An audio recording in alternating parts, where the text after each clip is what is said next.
الكبرياء والجبروت سبحان الملك الحي الذي لا ينام ولا يموت سبوح قدوس ربنا ورب الملائكة والروح اللهم اجرنا من النار يا مجير يا مجير يا مجير اللهم انك عفو تحب العفو فاعف عنا يا عفو يا عفو يا قدير برحمتك يا ارحم الراحمين.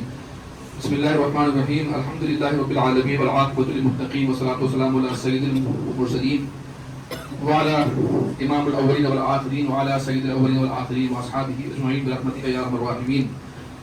سب سے پہلے تو اللہ تعالیٰ کے انتہائی شکر گزار ہیں کہ لاسٹ ایئر جو تھا میرے خیال سے یہ والا کمرہ بھی نہیں بھرا ہوا تھا, بھر گیا تھا, اور اس بار ماشاءاللہ بہت زیادہ مجمع ہے. جب لوگ جاب در جاب جب دین کی طرف آتے ہیں اور جب کوئی انسان مل کر کے محنت کرتا ہے اور جب دیکھتا ہے کہ اس کا پھل مل رہا ہے تو ہر انسان کو خوشی ہوتی ہے. آج جو یہاں جمع ہوا ہے بس مشکل سے 10-15 منٹ کی گفتگو کے لیے. ابھی جب آئے ہیں تو امام صاحب تشریف لائے تو انہوں نے بتایا آج ختم ہے.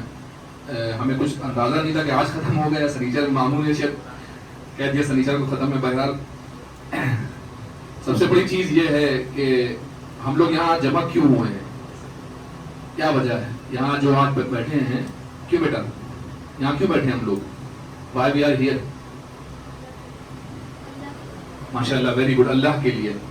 تو اللہ کے لیے بیٹھنے سے کیا مطلب ہے؟ نہ اللہ کو ہماری نمازوں کی ضرورت ہے نہ ہمارے سجدوں کی ضرورت ہے, اس روح قدوس نے خود ہی.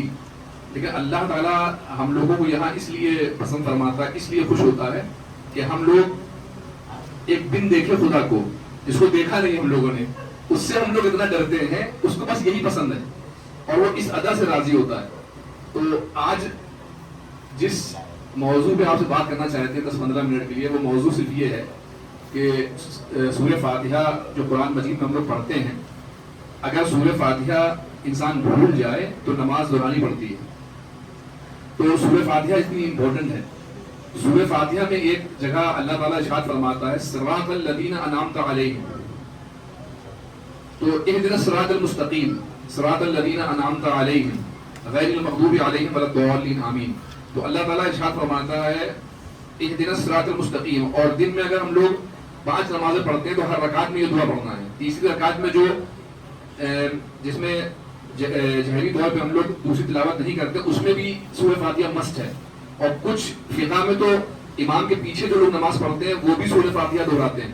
تو اس ہر بار ہم لوگ دعا کرتے ہیں اہدنا الصراط المستقیم, ہدایت دے اے اللہ ہم لوگوں کو سیدھے راستے کی طرف, اور صراط الذین انعمت علیہم اس راستے کی طرف جس پر تو نے انعام و اکرام نازل فرمایا, جن لوگوں پر تو نے انعام و اکرام کیا یا انعام یافتہ والے راستے پر. تو وجہ کیا ہے؟ ہم لوگ اتنی دعا مانگتے ہیں اس کے باوجود بھی سیدھا راستہ ہم لوگوں کو نہیں مل رہا ہے. تو اس کی وجہ یہ ہے کہ ہم لوگوں نے اللہ تعالیٰ سے اپنا تعلق مضبوط نہیں رکھا. لاسٹ ایئر شاید آپ کو یاد ہوگا یہاں پر ہم نے آ کے بیان کیا تھا, تو بیان کے بعد میرے ماموں کے بیٹے ریان نے چھوٹی سی کلپ بنائی تھی. اس کلپ کو ہم نے ایسے ہی کسی اپنے چاہنے والے کو دی تو اس نے اپلوڈ کر دی. تو اپلوڈ کرنے کے بعد جو لوگوں نے دیکھا تو انہوں نے ان کو دیکھا, اور ماموں کو جو لوگ جانتے ہیں تو اور ہم کو بھی جانتے ہیں کہ ہم لوگ درگاہ والے ہیں اور عرس فاتحہ والے ہیں اور یہ مطلب ندوہ اور دیوبند سے تعلق رکھتے ہیں. تو لوگوں نے اتنے برے برے کمنٹس کیے. کچھ لوگوں نے تو یہاں تک کہہ دیا کہ یہ جو ہے داڑھی منڈا یہ نیا فرقہ لے کے آیا ہے, کہ وہ ایک ایسا فرقہ گمراہ کرنے کا لایا ہے کہ جس میں سنی وہابی, ایک سنی مطلب بریلوی کہہ دو یا سنی کہہ دو یا عرس فاتحہ والے کہہ دو, ان کو ایک کر کے اب ایک نیا طریقہ لایا گمراہ کرنے کے لیے.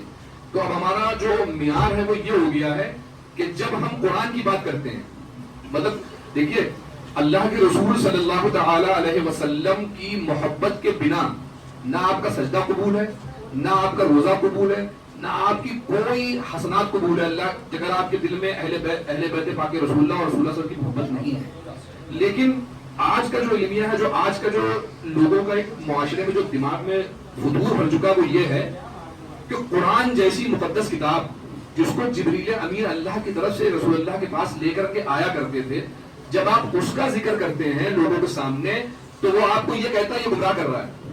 اور جب آپ کسی اولیاء اللہ کی, کسی بزرگان دین کی, حضرت سیدنا خواجہ معین الدین چشتی رحمۃ اللہ تعالیٰ علیہ کے, یا حضرت مخدوم علی ماہینی کے, یا حاجی علی بابا کے, یا اشرف علی تھانوی صاحب کے, یا احمد رضا فاضل بریلوی صاحب کے, ان کے جب آپ مسئلے مسائل یا ان کی جب آپ باتیں بتائیں گے تو لوگ کہتے ہیں واہ واہ واہ سبحان اللہ، واہ واہ واہ سبحان اللہ.